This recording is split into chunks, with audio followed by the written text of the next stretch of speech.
গণপ্রতিরোধের মুখে তুরস্কে অভ্যুত্থানের চেষ্টা ব্যর্থ। বিদ্রোহী সেনাদের আত্মসমর্পণ, গ্রেফতার ১,৫০০, সংঘর্ষে নিহত প্রায় ২০০। তুরস্কের সরকার উৎখাতের প্রচেষ্টায় বিশ্ব নেতাদের উদ্বেগ।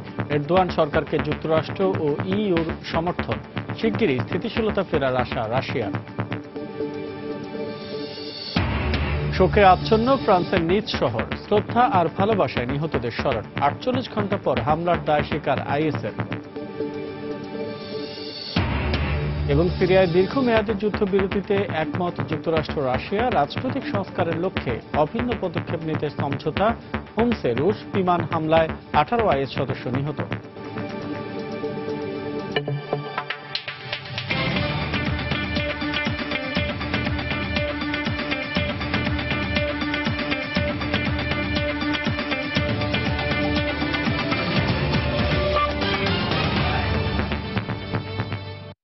আন্তর্জাতিক সময়ের সঙ্গে আছে আমি আসাদ আজিম। গণপ্রতিরোধের মুখে ব্যর্থ হয়েছে তুরস্কের সেনা অভ্যুত্থান। ক্ষমতা দখলে নেয়ার দাবি করার কয়েক ঘন্টার মধ্যেই আত্মসমর্পণ করতে শুরু করে সেনাবাহিনীর একাংশ। এরই মধ্যে ১,৫০০-এর বেশি বিদ্রোহী সেনাকে গ্রেফতার করা হয়েছে। অপসারণ করা হয়েছে ২৯ কর্নেল ও ৫ জন জেনারেলকে। ঘোষণা করা হয়েছে ভারপ্রাপ্ত সেনাপ্রধানের নাম। প্রেসিডেন্ট রিসেপ তাইপ এরদোয়ান অভ্যুত্থান চেষ্টায় প্ররোচনার জন্য মার্কিন মদতপুষ্ট ধর্মীয় নেতা ফেতাহুল্লাহ গুলেনকে দায়ী করে বিদ্রোহীদের চরম মূল্য দিতে হবে বলে হুঁশিয়ারি দেন। অভ্যুত্থান চেষ্টার সময় সংঘর্ষে নিহত হয়েছেন অন্তত ১৯০ জন। তীব্র গণপ্রতিরোধের মুখে অভ্যুত্থানের ব্যর্থ চেষ্টার পর শনিবার ভোরে তুরস্ক সেনাবাহিনীর একাংশ ইস্তাম্বুলের বসফরাস সেতুতে আত্মসমর্পণ করে। এরপর থেকেই সেনাদের দখলে নেয়া বিভিন্ন স্থাপনা একে একে নিজেদের নিয়ন্ত্রণে নিতে শুরু করে সরকার অনুগত বাহিনী। আঙ্কারা ও ইস্তাম্বুলের রাস্তায় শনিবার সকালে রাতভর তাণ্ডবের বিভিন্ন চিত্র দেখা যায়। পরিস্থিতি কিছুটা স্বাভাবিক হয়ে এলে সরকার অনুগত সেনারা সেনাপ্রধান হুলুসি একারকে জিম্মি দশা থেকে মুক্ত করে। রাতভর উদ্বেগ উৎকণ্ঠার পর সকালে আঙ্কারা ও ইস্তাম্বুলের রাস্তায় নেমে আসে জনতা। এটি চরম নিষ্ঠুরতা। আমাদের এমন সুন্দর দেশে যারা অভ্যুত্থানের চেষ্টা করেছে, জাতি তাদের কখনোই ক্ষমা করবে না। সেনাদের তাণ্ডবে রাতে আমার ভাইয়ের ছেলে মারা গেছে। সৃষ্টিকর্তা তাদের বিচার করবে। এর আগে শুক্রবার রাতে তুরস্কের একটি টেলিভিশনে দেশটির নিয়ন্ত্রণ নেয়ার দাবি জানিয়ে সামরিক আইন জারির ঘোষণা দেয় সেনাবাহিনীর একাংশ। একই সঙ্গে আঙ্কারা ও ইস্তাম্বুলের বিমানবন্দর সহ গুরুত্বপূর্ণ সব স্থাপনা বন্ধ করে রাস্তায় অবস্থান নেয় তারা। এই সময় আকাশে বেশ কয়েকটি সামরিক হেলিকপ্টার টহল দিতে দেখা যায়। পার্লামেন্টের ভেতরে বিস্ফোরণ ও ব্যাপক ভাঙচুরের পাশাপাশি তুর্কি গণমাধ্যম আল হুরিয়াত ও সিএনএন-এর তুরস্ক কার্যালয় সহ কয়েকটি গণমাধ্যম দখলে নেয়ার দাবি করে তারা। পরে আঙ্কারায় প্রেসিডেন্ট প্রাসাদেও বোমা হামলা হয় বলে জানায় গণমাধ্যম। বেশ কয়েকজন জ্যেষ্ঠ সেনা কর্মকর্তাকে জিম্মি করারও ঘোষণা দেয় বিদ্রোহী সেনারা। সামাজিক যোগাযোগ মাধ্যমে প্রকাশিত ভিডিওতে আঙ্কারার রাস্তায় নেমে আসা বেসামরিক নাগরিকদের উপর হেলিকপ্টার থেকে এলোপাতাড়ি গুলি ছুড়তে দেখা গেছে। তবে অভ্যুত্থান চেষ্টার পরপরই বিষয়টি অস্বীকার করে তুরস্কের নিয়ন্ত্রণ সরকারের হাতেই রয়েছে বলে মোবাইল ফোনে সিএনএন-কে দেয়া সাক্ষাৎকারে জানান প্রেসিডেন্ট এরদোয়ান। এর কয়েক ঘন্টা পর ইস্তাম্বুলে পৌঁছে সেখানে দেয়া ভাষণে অভ্যুত্থানের চেষ্টাকারীদের রাষ্ট্রদ্রোহী উল্লেখ করে এর জন্য চরম মূল্য দিতে হবে বলে হুঁশিয়ারি উচ্চারণ করেন তিনি। তুরস্কের জনগণের অর্থে সেনাদের ভরণ পোষণ চলে। তারা এভাবে বেসামরিক নাগরিকদের উপর বন্দুক তাক করতে পারে না। এটি স্রেফ রাষ্ট্রদ্রোহিতা। অভ্যুত্থান চেষ্টার সঙ্গে জড়িতদের অবশ্যই এর জন্য চরম শাস্তি ভোগ করতে হবে। এর আগে প্রেসিডেন্ট এরদোয়ানের আহ্বানে সাড়া দিয়ে শুক্রবার রাতেই আঙ্কারা ও ইস্তাম্বুলের রাস্তায় নেমে আসে শত শত মানুষ। সেখানে সেনাবাহিনী গাড়িতে হামলা চালিয়ে সেনাদের কাছ থেকে অস্ত্র কেড়ে নেয় বিক্ষুব্ধ জনতা।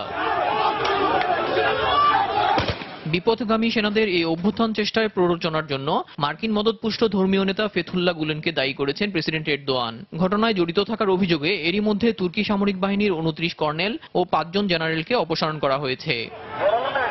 দেলোয়ার হোসেন, সময় সংবাদ। তুরস্কে সেনা অভ্যুত্থানের চেষ্টার পর পরিস্থিতি কিছুটা সরকারের নিয়ন্ত্রণে এসেছে। তবে এখনো শত শত মানুষ আঙ্কারার রাস্তায় অবস্থান করছেন।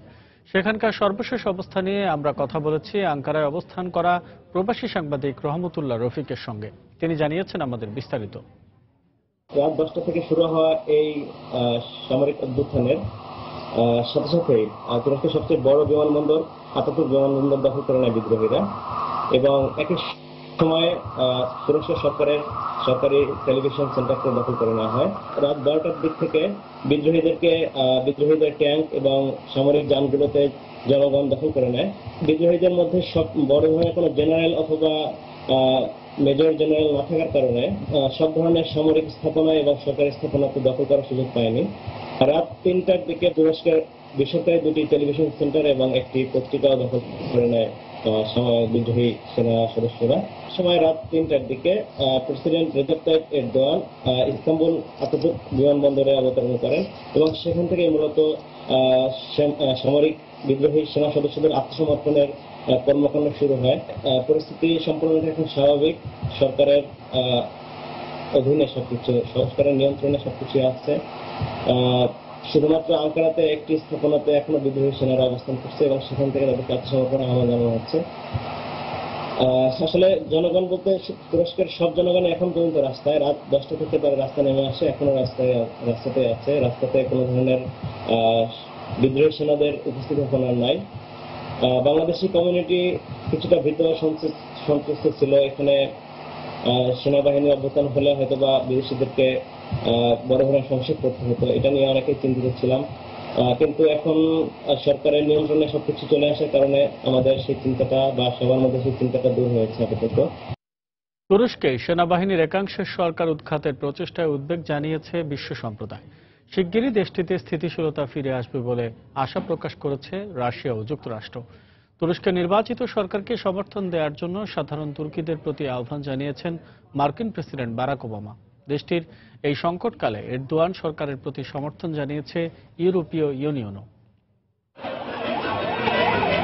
তুর্কি সরকারের বিরুদ্ধে সেনা অভ্যুত্থানের খবরে শুক্রবার রাতে উল্লাস প্রকাশ করতে দেখা যায় সিরীয়দের। দামেস্কে সরকার নিয়ন্ত্রিত এলাকায় পতাকা উড়িয়ে উচ্ছ্বাস প্রকাশ করে তারা।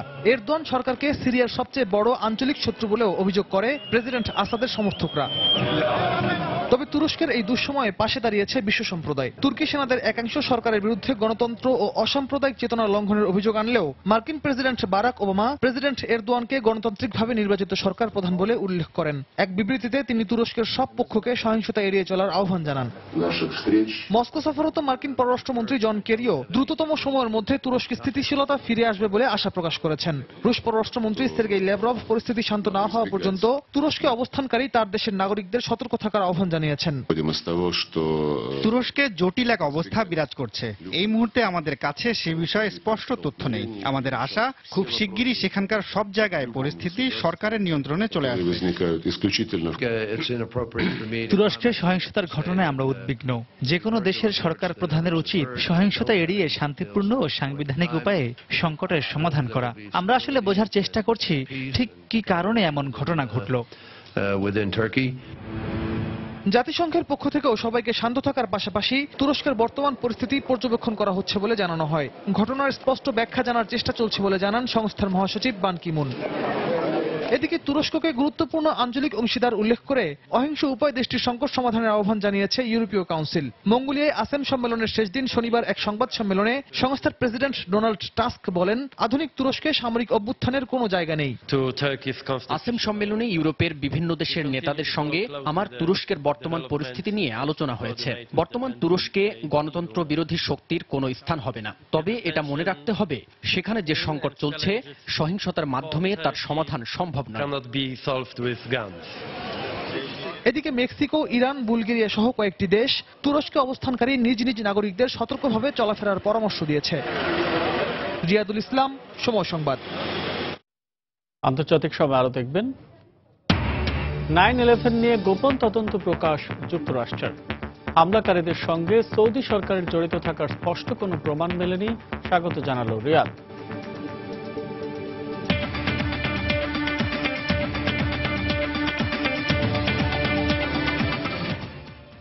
ফ্রান্সের নিজ শহরে ভয়াবহ সন্ত্রাসী হামলার নিন্দা জানিয়ে নানা কর্মসূচির মধ্য দিয়ে নিহতদের স্মরণ করেছে ফরাসিরা। একই সঙ্গে ফ্রান্সের প্রতি সহমর্মিতা প্রকাশ করছেন বিশ্বের বিভিন্ন দেশের হাজার হাজার মানুষ। শোকাচ্ছন্ন হৃদয়ে নিহতদের প্রতি শ্রদ্ধা জানানোর পাশাপাশি প্রতিবাদী এসব মানুষের কণ্ঠে ছিল সন্ত্রাসের বিরুদ্ধে মানবতার ডাক, ছিল সবাইকে এক হওয়ার আহ্বান। গির্জায় গির্জায় চলছে প্রার্থনা। এই প্রার্থনা নিহতদের স্মরণে, দেশের শান্তি কামনায়। ফ্রান্সের নিস শহরে জাতীয় দিবসের সন্ত্রাসী হামলার ঘটনায় শোকে স্তব্ধ ফরাসিরা জড়ো হয়েছেন এখানে। নিসে হামলার ঘটনাটি খুবই দুঃখজনক। বিশেষ ক্ষোভ থেকে এ ধরনের ঘটনা ঘটে থাকতে পারে। আমাদের এর কারণ খুঁজে বের করতে হবে এবং এর বিরুদ্ধে প্রয়োজনীয় পদক্ষেপ নিতে হবে। পতাকার রঙে আইফেল টাওয়ারের এই সজ্জা যেন বলে দিচ্ছে ঐক্যবদ্ধ হতে হবে দেশমাতৃকার টানে, রুখতে হবে জঙ্গিবাদ। গত বছর নভেম্বরে প্যারিসে হামলার পর যেমন অনুভূতি হয়েছিল এখনো তেমনই হচ্ছে। জাতীয় দিবসে এমন হামলার ঘটনায় আমি এখনো স্তম্ভিত। নিসের হামলার ঘটনাটি ভয়াবহ। আমাদের বিশ্বের জন্য এ ধরনের হামলা কখনোই কাম্য নয়। আমরা আজ এসেছি এখানে ফরাসিদের প্রতি সহমর্মিতা প্রকাশ করতে।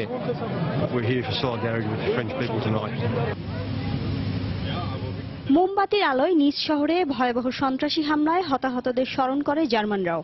এদিন ফ্রান্সের পতাকার রঙের আলোয় উদ্ভাসিত করা হয় জার্মানির বার্লিনের ফরাসি দূতাবাস। ফ্রান্সের পতাকার 3 রঙের আলো জ্বালিয়ে নিহতদের স্মরণে ইতালির রোমের ক্যাপিটোলিন হিলে একই ধরনের কর্মসূচি পালন করেছে ইতালিবাসী। ফুল দিয়ে ও মোমবাতি প্রজ্বলনের মধ্য দিয়ে নিহতদের প্রতি গভীর শ্রদ্ধা জানিয়েছে মস্কোবাসীও। সেখানে সফররত মার্কিন পররাষ্ট্রমন্ত্রী রুশ পররাষ্ট্রমন্ত্রীর সঙ্গে আলোচনা করে বিশ্বের বিভিন্ন দেশে সন্ত্রাসী হামলা মোকাবিলায় আন্তর্জাতিক সহযোগিতা বাড়ানোর প্রয়োজন বলে মন্তব্য করেন। বিশ্বব্যাপী এ ধরনের সন্ত্রাসী হামলা বন্ধে ও এর বিরুদ্ধে কার্যকরী পদক্ষেপ গ্রহণে আমাদের সবাইকে ঐক্যবদ্ধ হতে হবে। এ বিষয়ে আমাদের দ্রুততম সময়ের মধ্যে বাস্তবসম্মত পদক্ষেপ নেওয়ার বিষয়ে বিশ্ববাসী অপেক্ষা করছে। এছাড়া সন্ত্রাসী হামলায় নিহতদের গভীর শ্রদ্ধার সঙ্গে স্মরণ করেছে যুক্তরাষ্ট্র, ইসরায়েল ও ব্রাজিলবাসীও। গেল বৃহস্পতিবার নিজ শহরে জাতীয় দিবসে আয়োজিত জনসমাবেশে দ্রুতগামী লরি নিয়ে সন্ত্রাসী হামলায় এ পর্যন্ত 84 জন নিহত হয়েছে। হামলায় আহত শতাধিক মানুষের মধ্যে এখনো আশঙ্কাজনক অবস্থায় হাসপাতালে চিকিৎসা নিচ্ছেন প্রায় 50 জন। এদের মধ্যে 25 জন লাইফ সাপোর্টে আছেন। শিরিন আক্তার, সময় সংবাদ। ফ্রান্সের নিজ শহরে জাতীয় দিবসের লরি নিয়ে ভয়াবহ সন্ত্রাসী হামলার 2 দিন পর এর দায় স্বীকার করেছে জঙ্গি সংগঠন আইএস। এর আগে এ ঘটনায় জড়িত সন্দেহে 5 জনকে আটক করে পুলিশ। এদের মধ্যে একজনকে শুক্রবার ও অপর 4 জনকে শনিবার আটক করা হয় বলে জানিয়েছে দেশটির গণমাধ্যম। এদিকে নিসে ভয়াবহ সন্ত্রাসী হামলার পর দেশের অভ্যন্তরীণ নিরাপত্তা ব্যবস্থা নিয়ে জরুরি বৈঠকে বসেছেন ফরাসি প্রেসিডেন্ট ফ্রাঁসোয়া ওলাঁদ। ইউরোপের বেশ কয়েকটি দেশে সন্ত্রাসী হামলা, বিপুল সংখ্যক অভিবাসী প্রবেশ এবং সীমান্তে নিয়ন্ত্রণ ব্যবস্থা নিয়ে উদ্বিগ্ন দেখা দেয়ায় দেশটির নিরাপত্তা ব্যবস্থা ঢেলে সাজানোর পাশাপাশি বেশ কিছু জায়গায় সংস্কার আসতে পারে বলে জানিয়েছে গণমাধ্যম। এর আগে ফ্রান্সের জরুরি অবস্থার মেয়াদ আরও 3 মাস বাড়ানোর সিদ্ধান্ত নেয় সরকার।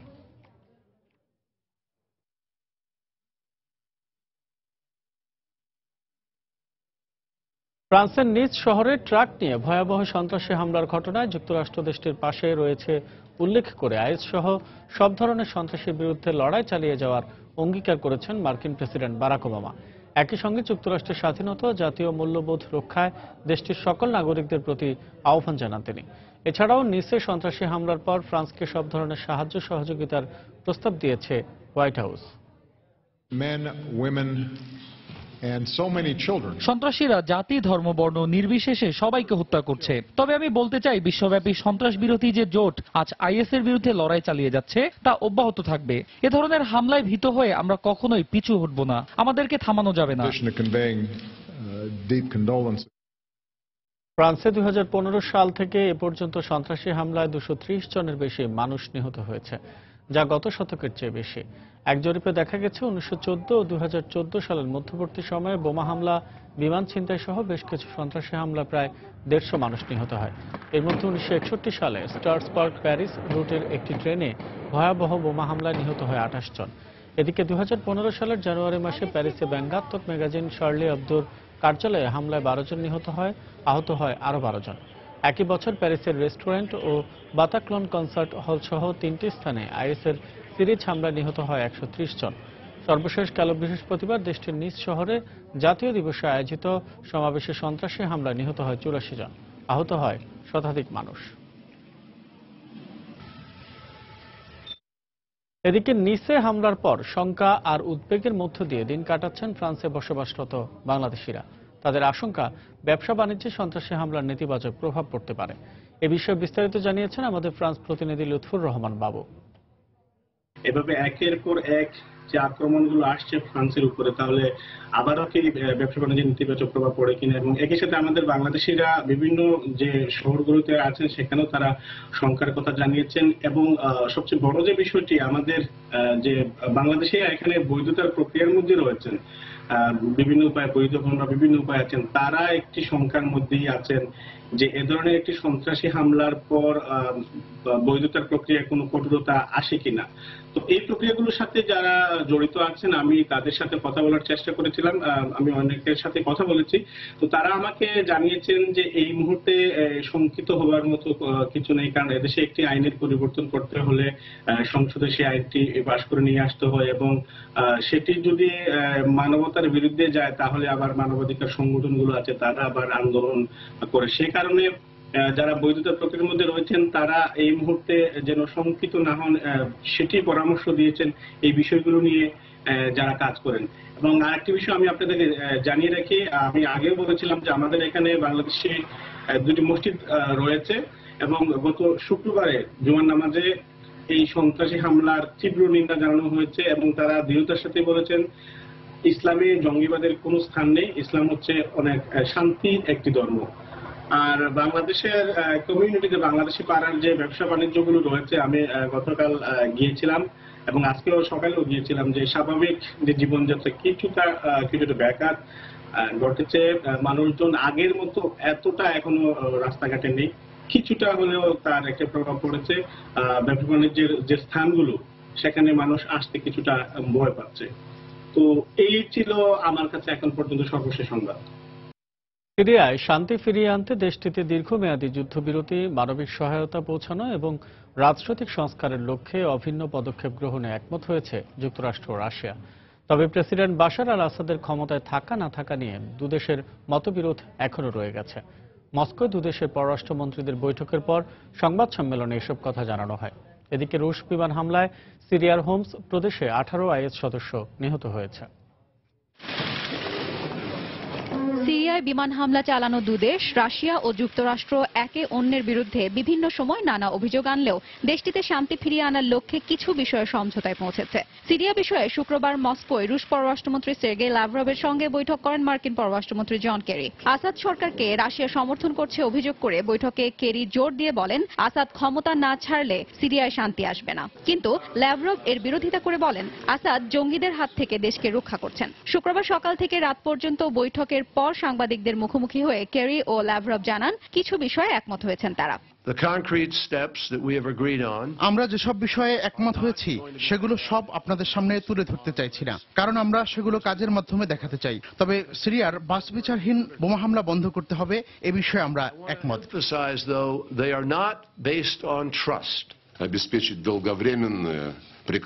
আমাদের উদ্দেশ্য হলো সিরিয়ায় যুদ্ধবিরতি দীর্ঘায়িত করা, তবে আইএস এবং আল নুসরা ফ্রন্টের ক্ষেত্রে কোনো দয়া দেখানো হবে না। সিরিয়ার 18টি অবরুদ্ধ এলাকায় মানবিক সহায়তা পাঠাবো আমরা, এবং সংবিধান অনুযায়ী সিরিয়ায় রাজনৈতিক সংস্কারে সহযোগিতা করা হবে। এর আগে বৃহস্পতিবার সিরিয়া জঙ্গি দমনে সামরিক সহযোগিতা নিয়ে রুশ প্রেসিডেন্ট পুতিনের সঙ্গে বৈঠক করেছিলেন কেরি। বৈঠকে যুক্তরাষ্ট্রের পক্ষ থেকে সিরিয়ায় আইএস এর বিরুদ্ধে লড়াইয়ে রাশিয়ার সঙ্গে পারস্পরিক সহযোগিতা বাড়ানোর প্রস্তাব দেওয়া হয়। তবে শুক্রবার ক্রেমলিনের পক্ষ থেকে জানানো হয়, সিরিয়ায় সরাসরি যৌথ সামরিক অভিযানের বিষয়ে মস্কো ও ওয়াশিংটনের মধ্যে কোনো আলোচনা হয়নি। ক্রেমলিন মুখপাত্র দিমিত্রি পেসকভ জানান, সিরিয়ায় বিমান হামলা চালানোর ক্ষেত্রে দুদেশের মধ্যে সমন্বয় বা তথ্যের আদান প্রদান যেমন চলছে তেমনই চলবে।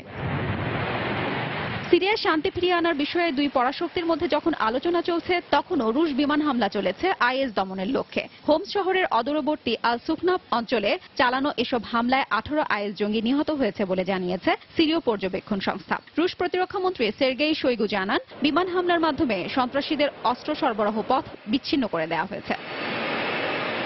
হাফসাতুন্নেসা, সময় সংবাদ। লিবিয়ার সিরতে জঙ্গি গোষ্ঠী আইএসের সঙ্গে সংঘর্ষে 20 সেনা সদস্য নিহত হয়েছে। সংঘর্ষে আহত হয়েছে আরও শতাধিক সেনা। দেশটির সামরিক বাহিনীর এক মুখপাত্র জানান, দুদিন আগে সির্ট শহরে আইএসের সদর দপ্তর হিসেবে ব্যবহৃত একটি কনফারেন্স হলে ঐক্যবদ্ধ সরকারের অনুগত সেনাবাহিনী অভিযান চালালে জঙ্গিদের সঙ্গে তাদের তুমুল লড়াই শুরু হয়। এ সময় জঙ্গিদের 3টি গাড়ি বোমা হামলা ও মাইন বিস্ফোরণে 20 সেনা নিহত হয়। আহত সেনাদের উদ্ধার করে হাসপাতালে নেওয়া হয়েছে। তবে লড়াই চলছে এবং আইএসের কনফারেন্স হলটি এখনও নিয়ন্ত্রণে নেওয়া সম্ভব হয়নি বলে জানিয়েছে সামরিক বাহিনী। টিকতে গেল 2 মাসে আইএসের সঙ্গে সংঘর্ষে প্রায় 250 সেনা নিহত হয়েছে।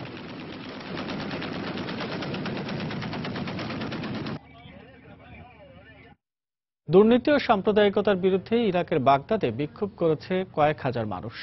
বিক্ষোভকারীদের বরাতে আল জাজিরা জানায়, সন্ত্রাসী হামলার হুমকির মধ্যে শিয়া নেতা মুক্তাদা আল সদরের নেতৃত্বে শুক্রবার বাগদাদের স্বাধীনতা চত্বরে জড়ো হয় কয়েক হাজার বিক্ষোভকারী। বিক্ষোভকারীরা সাম্প্রদায়িকতা ও দুর্নীতির বিরুদ্ধে বিভিন্ন স্লোগান দেয়। বিক্ষোভকারীদের উদ্দেশ্যে দেওয়া ভাষণে শিয়া নেতা সদর জানান, রাজনৈতিক এবং অর্থনৈতিক সংস্কারের মাধ্যমেই ইরাকে শান্তি ফিরিয়ে আনা সম্ভব।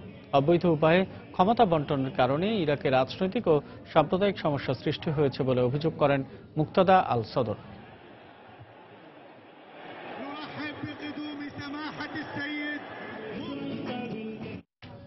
আন্তর্জাতিক সময় আরো যা দেখবেন, ব্রাজিলে বিশ্বের সবচেয়ে বড় দেয়াল চিত্রের কাজ চলছে। প্রায় 3000 বর্গমিটারের ক্যানভাসে ফুটে উঠেছে 6 মহাদেশের 5টি ক্ষুদ্র নৃগোষ্ঠীর পরিচিতি। টুইন টাওয়ার হামলার ঘটনায় সৌদি আরবের জড়িত থাকার ইঙ্গিত দিয়ে তদন্ত প্রতিবেদন প্রকাশ করেছে যুক্তরাষ্ট্র। তবে এ বিষয়ে স্পষ্ট কোনো তথ্য প্রমাণ দিতে পারেনি তারা। 28 পৃষ্ঠার এই তদন্ত প্রতিবেদনে বলা হয়েছে, সৌদি আরব থেকে এই হামলাকারীদের আর্থিক সাহায্য করা হয়েছিল, কিন্তু এ বিষয়ে সিআইএ কিংবা এফবিআই নির্দিষ্ট কোনো সাক্ষ্য প্রমাণ দিতে পারেনি বলে উল্লেখ করা হয় তদন্ত প্রতিবেদনে। এদিকে প্রকাশিত তদন্ত প্রতিবেদনকে স্বাগত জানিয়ে সৌদি আরবের পররাষ্ট্রমন্ত্রী বলেছেন, 9/11 হামলার সঙ্গে রিয়াদের জড়িত থাকার বিষয়টি নিয়ে টানা হেঁচড়া এবার শেষ হলো।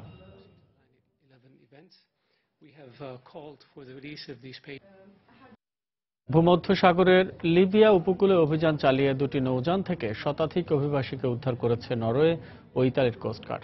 শুক্রবার সমুদ্রে অভিযান চালিয়ে একটি নৌযান থেকে নারী শিশুসহ 97 জনকে উদ্ধারের একটি ভিডিও প্রকাশ করে নরওয়ের কোস্টগার্ড। উদ্ধার করা অভিবাসীরা ঘানা, নাইজেরিয়া, বুর্কিনা ফাসো ও আইভরি কোস্টের নাগরিক। একই দিন লিবিয়া উপকূলে অপর একটি নৌযান থেকে 26 জনকে উদ্ধার করে ইতালীয় কোস্টগার্ড। উদ্ধার করা অভিবাসীদের ইতালির সিসিলি দ্বীপে নিয়ে যাওয়া হবে বলে জানিয়েছে কর্তৃপক্ষ। এ নিয়ে এক সপ্তাহে অবৈধভাবে ইউরোপ যাওয়ার পথে 366 জন অভিবাসীকে উদ্ধার করা হয়েছে। হাঙ্গেরি থেকে শরণার্থীদের সার্বিয়ায় ফেরত পাঠাতে সীমান্তে 10,000 সেনা মোতায়েন করেছে দেশটির সরকার।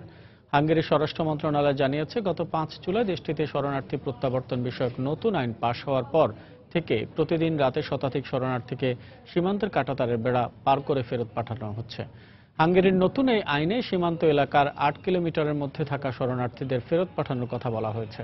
তবে রাজধানী বুদাপেস্টে থাকা শরণার্থীদেরও জোর করে ফেরত পাঠানো হচ্ছে বলে জানিয়েছে স্থানীয় গণমাধ্যম।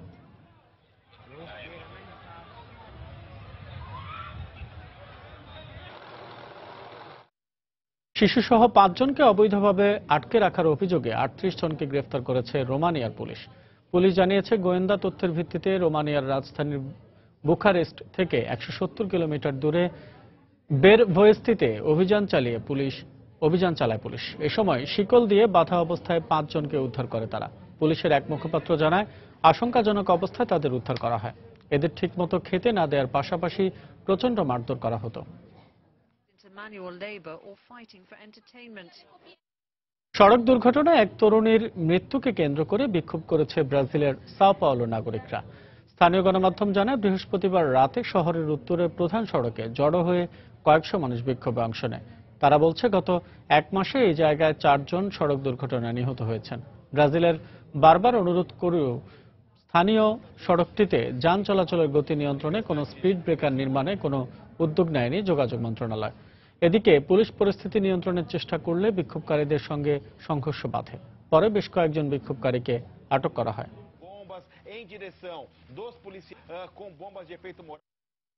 দক্ষিণ চীন সাগর নিয়ে আন্তর্জাতিক আদালতের রায়ের প্রতিবাদে বিক্ষোভ করেছে চীনের ম্যাকাও দ্বীপের অধিবাসীরা। রয়টার্স জানায়, প্রায় 500 বিক্ষোভকারী এই বিক্ষোভে অংশ নেয়। এ সময় বিক্ষোভকারীদের হাতে ছিল চীনের জাতীয় পতাকা। বিক্ষোভকারীরা জানায়, ট্রাইব্যুনালের রায় তাদের বিস্মিত করেছে। সে সঙ্গে দক্ষিণ চীন সাগরে চীনের সার্বভৌমত্ব এবং অধিকার নিয়ে কোনো রায় দেওয়ার ক্ষমতা এই ট্রাইব্যুনালের নেই বলে দাবি তাদের। বিক্ষোভকারীরা আরও জানায়, রায়ে যাই থাকুক না কেন, চীন কোনোভাবেই এই অঞ্চলের 1 ইঞ্চি ছাড় দেবে না। এক্ষেত্রে চীন সরকারকে সব ধরনের সহযোগিতা করার ঘোষণা দিয়েছে ম্যাকাওয়ের অধিবাসীরা। জরুরি অবস্থার মধ্যে ভারতের কাশ্মীরে বিক্ষোভকারীদের সঙ্গে সংঘর্ষে এক পুলিশ সদস্য সহ 3 জন নিহত হয়েছে। শুক্রবার কাশ্মীরের কুলগাম জেলায় জরুরি অবস্থা ভেঙে পুলিশ স্টেশনে হামলা চালায় বিক্ষোভকারীরা পুলিশকে লক্ষ্য করে পাথর ছুড়ে এবং পুলিশের গাড়ি ভাঙচুর করে। এ সময় পুলিশ গুলি চালালে 2 বিক্ষোভকারী নিহত হয়। এক পর্যায়ে বিক্ষোভকারীদের ছোড়া গ্রেনেডের আঘাতে এক পুলিশ সদস্য নিহত হয়। এ নিয়ে গত 1 সপ্তাহ ধরে চলা সংঘর্ষে কাশ্মীরে 37 জন নিহত হয়েছে বলে জানিয়েছে ভারতীয় গণমাধ্যম। যান্ত্রিক ত্রুটির কারণে ভারতের বিহারের গয়াতে দেশটির রাষ্ট্রীয় বিমান সংস্থা এয়ার ইন্ডিয়ার একটি বিমান জরুরি অবতরণ করেছে। এয়ার ইন্ডিয়ার এক মুখপাত্র জানিয়েছে A320 এয়ারবাস মডেলের বিমানটি ভারতের উত্তরাঞ্চলীয় শহর বানারসি থেকে 127 যাত্রীকে নিয়ে নয়াদিল্লিতে যাচ্ছিল। হঠাৎ যান্ত্রিক ত্রুটি দেখা দেয়ায় গয়ায় জরুরি অবতরণের অনুমতি চান বিমানের পাইলট। বিমানের সব যাত্রী সুস্থ রয়েছে বলে জানিয়েছে বিমানবন্দর কর্তৃপক্ষ। এ ঘটনায় তদন্ত কমিটি গঠন করেছে এয়ার ইন্ডিয়া কর্তৃপক্ষ। গোল্ডম্যান খ্যাত ভারতের পুনের ব্যবসায়ী দত্ত ফুগের মরদেহ উদ্ধার করা হয়েছে। পুলিশ জানিয়েছে 22 বছর বয়সী ছেলেকে সঙ্গে নিয়ে একটি জন্মদিনের অনুষ্ঠান শেষে বাড়ি ফেরার পথে দুর্বৃত্তরা তার উপর হামলা চালায়। এ সময় তাকে জোরপূর্বক গাড়ি থেকে নামিয়ে পিটিয়ে ও পাথর ছুড়ে হত্যা করা হয়। দত্ত ফুগেকে হত্যার পর এ পর্যন্ত 4 জনকে আটক করা হয়েছে। অর্থ লেনদেনের জের ধরে তাকে হত্যা করা হয়ে থাকতে পারে বলে প্রাথমিকভাবে ধারণা করছে পুলিশ। 4 বছর আগে 3.5 কেজি ওজনের স্বর্ণের তৈরি শার্ট পরে সবার নজরে আসেন পুনের এ ব্যবসায়ী।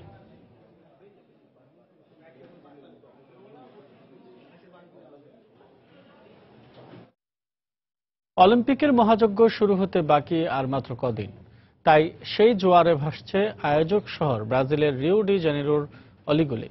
সেই ধারাবাহিকতায় শিল্পীর সুনিপুণ হাতে 6 মহাদেশের 5টি ক্ষুদ্র নৃগোষ্ঠীর মুখচ্ছবি তৈরি হচ্ছে বিশ্বের সবচেয়ে বড় দেয়াল চিত্র।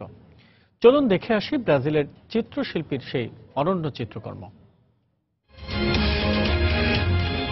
অলিম্পিক জ্বরে কাঁপছে পুরো ব্রাজিল, যা ফুটে উঠেছে আয়োজক শহর রিও ডি জেনেইরোর প্রতিটি অলিতে গলিতে।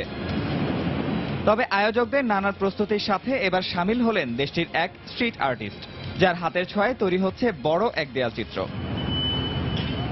প্রায় 3000 বর্গমিটারের এই চিত্রকর্মে ফুটে উঠেছে আফ্রিকা, এশিয়া, অস্ট্রেলিয়া, ইউরোপ এবং উত্তর ও দক্ষিণ আমেরিকার 5টি ক্ষুদ্র নৃগোষ্ঠীর মানুষের মুখচ্ছবি, যা প্রতিনিধিত্ব করছে মহাদেশগুলোর সংস্কৃতি ও রীতিনীতিকে। আমি মহাদেশের প্রতিনিধিত্ব করা অলিম্পিকের 5টি রিং থেকে অনুপ্রেরণা নিয়ে এই কাজটি করছি। আর নৃগোষ্ঠীর মানুষেরাই এসব মহাদেশের মূল অধিবাসী, তাই তাদের মুখচ্ছবি ফুটিয়ে তুলছি।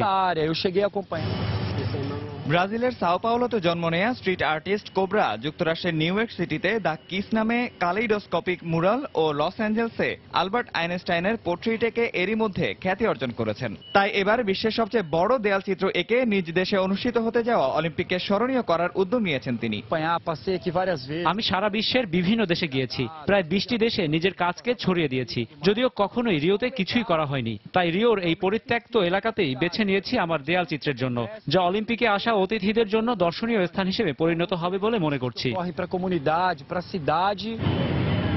15 মিটার উচ্চতার এই দেয়াল চিত্রটি 5 আগস্ট অনুষ্ঠেয় অলিম্পিকের উদ্বোধনী অনুষ্ঠানের 1 সপ্তাহ আগে সবার জন্য উন্মুক্ত করে দেয়া হবে। নিয়ামতুল্লাহ বাবু, সময় সংবাদ। বিনোদন দুনিয়ার খবর। মুক্তির প্রথম সপ্তাহে হলিউড বক্স অফিসের শীর্ষস্থান দখল করেছে 3D অ্যানিমেশন ছবি সিক্রেট লাইফ অফ পেটস। এছাড়াও দ্বিতীয় স্থান দখল করে এখনও বক্স অফিসে নিজের শক্ত অবস্থান ধরে রেখেছে ব্লকবাস্টার অ্যাডভেঞ্চার ছবি দ্য লেজেন্ড অব টারজান। অন্যদিকে মুক্তির চতুর্থ সপ্তাহে এসে শীর্ষস্থান হারিয়ে বক্স অফিসের 3 নম্বরে নেমে গেছে আরেকটি ব্লকবাস্টার অ্যানিমেশন ছবি ফাইন্ডিং ডোরি। চলুন দেখে আসি এ সপ্তাহের বক্স অফিসে শীর্ষ 5-এ রয়েছে আর কোন ছবিগুলো। মুক্তির প্রথম সপ্তাহে বক্স অফিসের চতুর্থ স্থানটি দখল করে নিয়েছে অ্যাডভেঞ্চার কমেডি ঘরানার ছবি Mike and Dave need wedding dates ছবিটি। উদ্বোধনী সপ্তাহে ছবিটির আয় $1.66 কোটি। Are you okay? I am now. I saved your life! She's okay? I saved your life! Yeah. There you are! Look out! Ah! Oh, look at this! টানা 3 সপ্তাহ box office রাজত্বের পর চতুর্থ সপ্তাহে এসে বক্স অফিসের তৃতীয় স্থানে নেমে গেছে ডিজনির ব্লকবাস্টার অ্যানিমেশন ছবি ফাইন্ডিং ডোরি। গেল সপ্তাহে ছবিটির আয় $2.4 কোটি। একই সঙ্গে আরো কিছুদিন বক্স অফিসে নিজের অবস্থান ধরে রাখার আভাস দিয়েছে ফাইন্ডিং নিমোর সিকুয়েল হিসেবে পরিচিত ফাইন্ডিং ডোরি ছবিটি।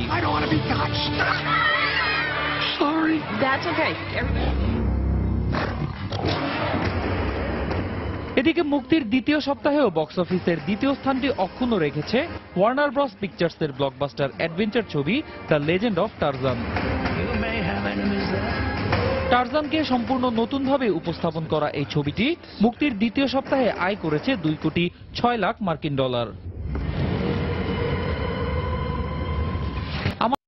এ পর্যায়ে আবারও জানিয়ে দিচ্ছে আন্তর্জাতিক সময়ের শীর্ষ সংবাদগুলো।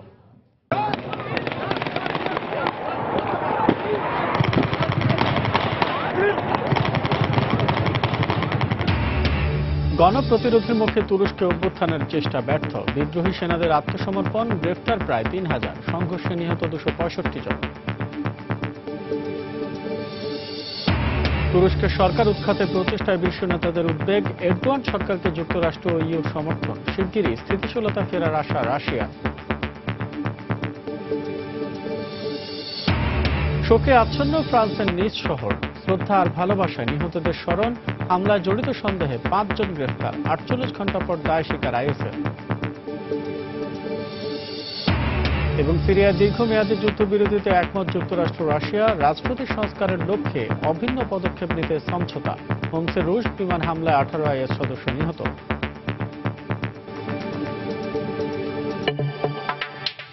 এই ছিল আন্তর্জাতিক সময়ে। যে কোনো খবর পেতে ভিজিট করুন সময়নিউজ.tv। সঙ্গে থাকুন সময়।